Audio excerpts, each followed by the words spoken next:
Hey geeks and now YouTube subscribers, that's going to take some getting used to. Mod Tim here coming at you live. I wasn't going to do this episode live. I was going to go back to the way I had been doing the original series and just pre-recording them. But tonight it is Star Trek The Next Generation Season 1, Episode 1, Encounter at Farpoint. And I figured, you know what, this is just such a big episode. I said, what the hell, I'll just do it live. Plus it's a double episode, and double episodes, usually the videos are so long, my phone kind of freaks out a little bit, so it's just easier to kind of do it this way. I wanted to start off by saying thank you guys for yesterday. Your comments were great. A lot of you sent me some messages and some friend requests and some waves and everything, and you guys were super, super awesome. As I mentioned yesterday as well, starting with this one, I'm going to be uploading these to YouTube as well, just kind of for my own personal thing and also for you guys to be able to access them as well, because a lot of you have asked to access them and to subscribe, if you will, but since it's Facebook, you can't. But now it's on YouTube, so now you guys can subscribe there, and we can comment, we can do all that jazz. So yeah, I included the link in there. I guess it takes 30 days to get a custom URL, or otherwise it wouldn't be so intimidating. But anyway, so for this episode, like I said, this is a big episode. This came out in, I didn't write down the date, 1987, and so at this point, the fourth movie had come out, but the fifth one hadn't. So it's weird for me to think of Star Trek in that time frame, because now we're looking at two different generations, which, by the way, for me, like, I love The Next Generation. I grew up on The Next Generation. It's like Deep Space Nine makes sense. Voyager makes sense. Enterprise, Discovery, the titles make sense. The Next Generation, and to be completely honest with you, as much as I love this series, the first two seasons of this show are rough. Like, they're some difficult episodes to get through. But the title of The Next Generation has always been a little too on the nose for me. Like, I felt like Gene Roddenberry wasn't even trying. He was like, by the way, this isn't the same as the old stuff. And he was just trying too hard, and he was clearly failing. Especially since some of these early episodes, he literally just took the script of original episodes and just inserted the new names and was like, okay, have fun. And it didn't really work. But as it progressed, it was what it was for its time, and it was great. So that being said, like, I have a ton of notes, which is why I decided to do this one live. The first thing that I always thought was super interesting was this was the maiden voyage of the Enterprise D, which, like I said, the fourth movie had come out, and the fourth movie ends with the Enterprise A coming out. So that kind of established that, okay, there's going to be more letters. And so this is the maiden voyage of the Enterprise D. When we watched The Cage, we learn later Pike wasn't even the original captain, but the Enterprise had been around for a while. Deep Space Nine had been around for a while. I don't remember Voyager. Sorry, somebody else. Do you guys remember it? Was that Voyager's maiden voyage? And then Discovery had been around. So, like, I always thought that this was interesting, that we're seeing it from the beginning. So I really liked that. I probably should have, like, organized these, but I didn't. So as I mentioned in the fourth movie, money for this franchise, like, nobody understands what's going on. Because Kirk says in the fourth movie that they don't have money, and Picard kind of implies that they don't have money in First Contact. But later, like in Deep Space Nine, they were like, yep, there's gold pressed latinum, there's money. And in this one, when they're on at Farpoint, Dr. Crusher, like, finds a cord of fabric that she wants to get, and she says, like, will you charge this to the account in my room, almost like a hotel? And it's like, okay, so now there is money. So it's really, money's weird in this franchise, and if you think too much about it, you're gonna go crazy. But it's enjoyable nonetheless. So I've always felt like with the crew, like I said, Gene Roddenberry did not try very hard for this first season. And he just kind of took all of the original characters, shook them up like a martini, and like spilled them out. Like, okay, what do we get? Because so now we have a Klingon on board, which it's not said, but it's kind of implied that he's the first Klingon in Starfleet. And he is clearly like the foil, if you will, to Spock, who is the only Vulcan aboard the Enterprise that we see. And again, it's never said that Spock's the first Vulcan in Starfleet. In fact, later on, it's kind of confirmed he's not. But you got that obligatory alien in the crew. So there's that. Somebody mentioned earlier, I am reading your comments, by the way. Somebody mentioned earlier, we have Tasha Yar. So now we have not only a security chief, but a female security chief. That's like badass. Which we didn't really have a security chief for the original series. So that's kind of interesting. And supposedly, rumor has it, don't sing, that she got it on with Data just to kind of kill the, oh, this is the next episode. Never mind. Forget that. I'm getting ahead of myself. But supposedly people thought she was a lesbian right away. And they stopped that as soon as the second episode. They were like, nope, she's not. So we got that. We now have Data, and Data has always been really interesting to me because like multiple times in the original series, we see androids and we see robots. Sorry, you guys are cracking me up. We've seen a lot of different robots, especially Mud. Like Mud's episodes alone, there's robots everywhere. But now we have Data, and we're like, why is Data so different? Like, I always felt they were going out of their way to kind of show that Data was an android. And I don't know, it works, and Data's probably one of the most beloved characters in the entire Star Trek franchise. But I don't know, I always felt that it was weird how they made him like a different color and so robotic. But it worked. It is what it is. Okay, Security Chief Klingon. And then again, like I said, Gene Roddenberry shook up the characters and spilled them out with different traits because we had, I just lost my train of thought. You guys, and then I can hear my voice. So we had Spock, who was the first, who was half Vulcan, half human. And they kind of did that to be like, oh, he's not completely alien. He's still a little bit relatable.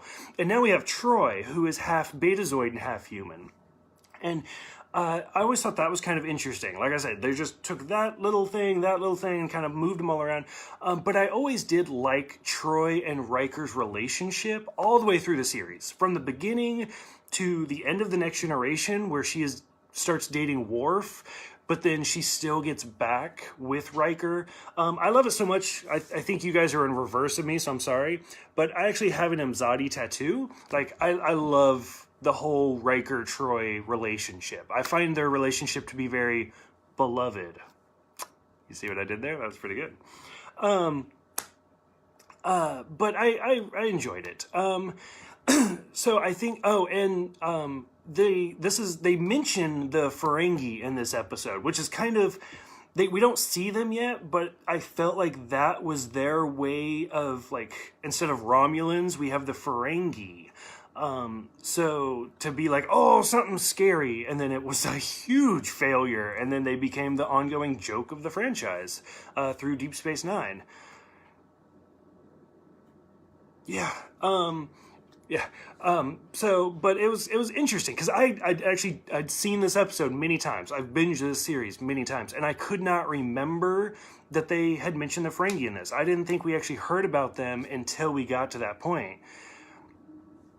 That was my knuckle. And just some casting choices as well, as you guys are kind of talking about in the comments about Troy and Tasha quitting and stuff. I thought this was interesting that we see. Oh, God, I suck at names, and you guys have to put up with it. I'm sorry. Colin Meaney, I think is his name, who's a great actor. Like, he's done a lot of other stuff unfortunately, Con Air is the only thing coming to my mind right now. His is probably one of my favorite stories for the entire franchise, because he basically got like the dream role where he's just a nobody. He's just an extra helmsman in the pilot, and then during the course of the series, thank you. During the course of the series, he gets married. He has a kid. He gets a promotion. He ends up being like transporter chief. And then he goes to Deep Space Nine where he's a regular and he's in every episode. Like, this dude got, like, he won the lottery being in Star Trek, and it was really cool. He's also one of the few actors that's in the beginning and final episode of not only The Next Generation, but Deep Space Nine, so that's kind of interesting. Tim says Gates was fired. Are you talking about Gates McFadden, Dr. Crusher? Because she quit. Like, she said bye-bye, and then they brought in Dr. Polanski, and then that failed, and then they asked her to come back, is my understanding. So, I don't know what's going on here. You guys are having a lot of conversations. It's difficult.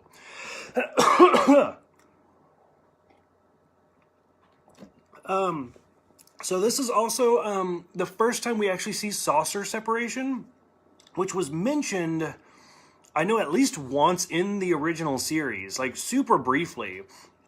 And then I think they mention it a second time where they talk about ejecting the nacelles. God, you guys are so distracting.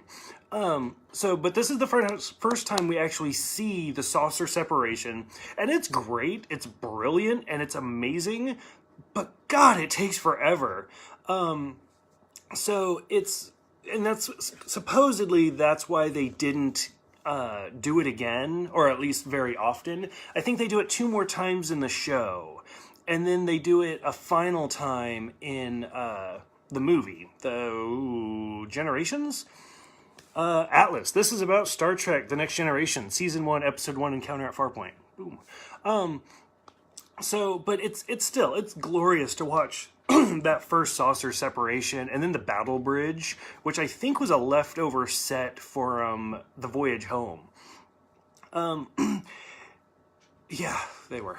And like I said, so a lot of these first few episodes, and even the first season and into season 2, I felt like they were a lot of recycled stories. If you guys watched all of my reviews for the original series, like every single or every other episode, that's an exaggeration, but every other episode, it's a godlike entity that they have no control over, and at the end, they're basically like, please help me, and then they're like, okay, whatever, and then they go away and do their godlike stuff. And then this episode, it's the exact same way. Now, don't get me wrong, I love Q. Like, I've bought every single series on DVD, and upgraded to the Blu-rays, and I still bought the Q collection because I love Q. Q is my favorite character. I love John Delancey. I've met John Delancey several times. Pictures. I'm a fanboy for John Delancey. But yeah, this first episode, they didn't even try. He was interesting, but it's just another godlike entity, which is kind of why this episode is so rough, and John Delancey kind of saves it. And that's what makes the series finale so great, is because we completely come full circle at the end, and it pays off. It really has a really great payoff. Yes, Q and the Borg were the best, Calvin. Listen to you. Okay. Tim Barker, so do I. I have it several times. So John Delancey, he's great. I forgot what I was going on. I lost my whole train of thought there. I'm sorry. But I liked Q. One of my favorite books is Q Squared. I've talked about it in a few of the videos, and that's where they take the original series, The Squire of Gothos, and Peter David kind of wrote that Traylene was a Q, and then Q and Traylene have some different interactions, and then they bring in 3 different timelines, and it's really interesting because Q, like the James R. Kirk from the pilot is explained, Yesterday's Enterprise is explained to be a mirror episode, which it's not officially, but it's permanently stuck in my mind as a mirror episode because of that novel, and I love that novel. So I think that's all I had for that. This is also the first time we've actually seen a live-action holodeck. We saw one as a rec room in Star Trek the Animated Series, but for the Next Generation, I always thought it was kind of weird for the holodeck that everybody kind of pretends that this is their first time being in one. And maybe it is. Maybe I'm completely wrong. We'll have to talk about that. But like, especially Wesley and everything, everybody's just kind of acting like this is the weird. And I know in the Enterprise, or the Enterprise TV show, it's been a long time since I've seen it. But I'm kind of interested in, because I know they develop the holodeck in there at some point, I think. But I don't know, the holodeck's just a weird concept for the series at this point. Because from here, where everybody's acting like it's the first time, to like Deep Space Nine or Voyager, it's just common practice. So it's just interesting to me how fast it develops. Rob Jenkins says, also, God, I love that's in quotes, from the fifth movie is an Insane Q2. I don't remember that. What book is that from? Like, I'm curious, because anything to do with Q, like, I am all about it. So that one, we'll have to talk about that if you want to message me. And I think that's really all of my random trivia facts. So as far as this episode goes, the episode, it's a good episode as far as pilots go, but it's rough. It is really, really rough to get through. It's super slow. Like I said, I love The Next Generation so much. It's probably it's my favorite cast. But it's rough. I'm probably going to get like attacked for saying that, but if you guys, I'm sure most of you have seen it, because a lot of you have asked me to continue with my reviews into The Next Generation. So I want you guys, like, you guys are already kind of having little conversations, but I want you guys to talk to me. Thank you, Tim. It's just fucking space jellyfish. Like, and I think, I forgot who said it earlier.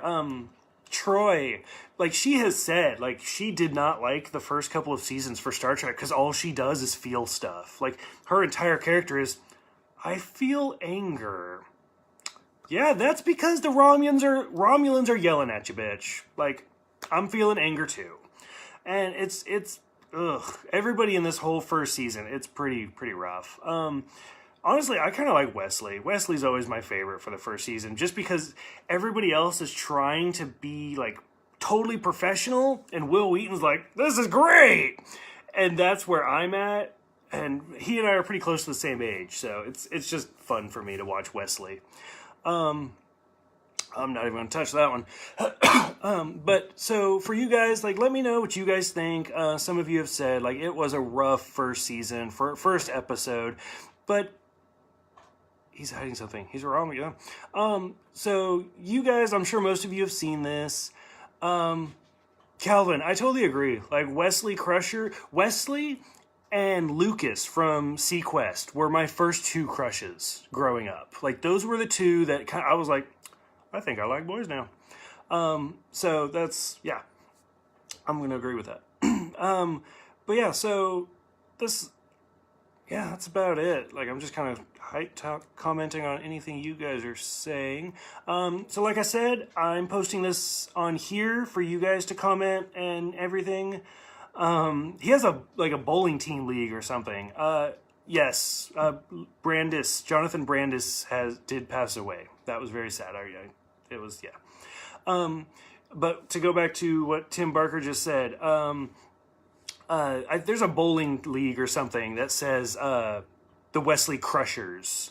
I can't remember if I have a shirt or not. Now I kind of wish I wore that instead. But you guys go ahead and comment. Let me know what you guys think about The Next Generation in general. And then hopefully I'll go back to doing 2 episodes a day. I'm going to be pre-recording them again, so I can kind of get ahead of you guys. But otherwise, thank you guys again for watching. For those that have subscribed to the YouTube channel, I really appreciate that as well.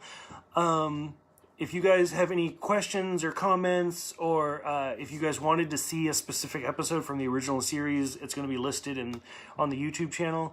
Thank you guys again, and I will see you guys tomorrow for The Naked Now. So I'm just going to leave it with that. You guys are great.